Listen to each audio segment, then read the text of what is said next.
This is my week 4 presentation video. First, I want to focus on our discussion on Thursday on disabilities, but I'm going to focus on ability and how we can measure that ability. We need to do, as far as setting benchmarks, I think we need to have an initial assessment and do check-in assessments along the way and make adjustments as needed to help that individual succeed. And then we need to know how we can measure otherwise that progress or improvement of ability. And it may be asking that individual how they feel, so we are understanding those feelings that they have and how they're progressing. And then we can add our input to help them understand where they are currently and how to help them see that they are making progress.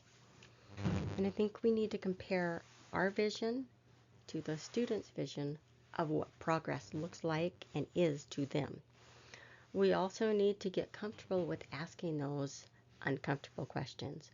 We need to pull someone aside and just ask them the question we need to ask to clarify things and understand what may be going on.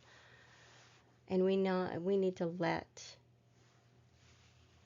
our abilities not be limiting, like boxing ourselves into one section and we can only do one thing. We need to be able to stretch ourselves and to learn new things and to bring new information in. And this class is a part of that, because sometimes there are things that are said in class that do stretch me and kind of push up against some of my values. And I know that. And I do appreciate that.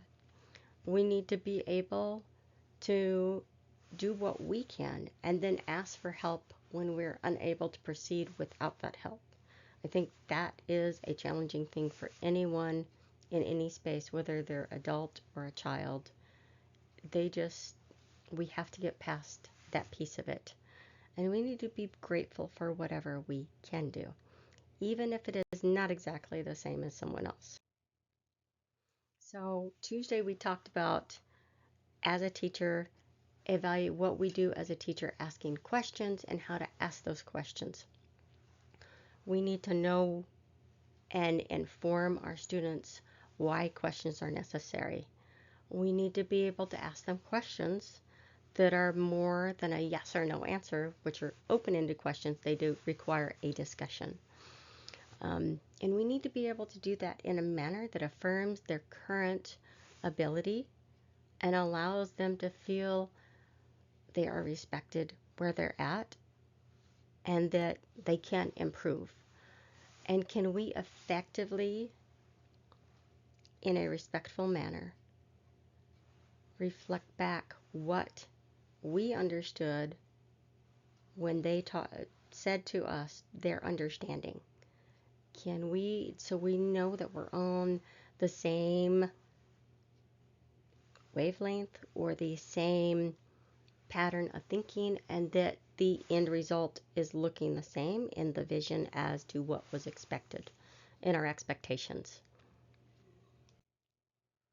So the teach and do demo, the cotton ginning by hand, we haven't done that. I haven't done that since my kids were young, so it's been over 20 years. And it was a good experience. It's also a very relaxing practice. It allows some mindfulness as you're going through and separating the fibers from those seeds and doing that very carefully. And pulling out the one strand was it took some concentration, and that was a good thing. I did like that piece of it.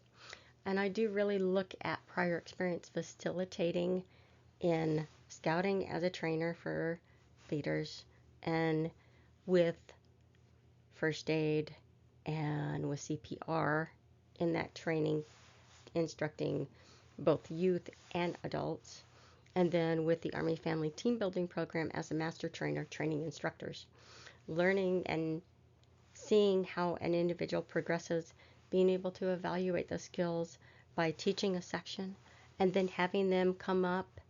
Several of the individuals each teach a different portion of what was taught.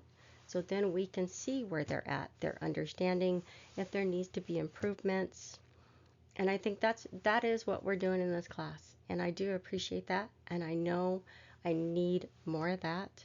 This will also help in the end being able to write a relevant curriculum on farming to help veterans transition from the military to civilian life. So I appreciate your time and listening. Thank you.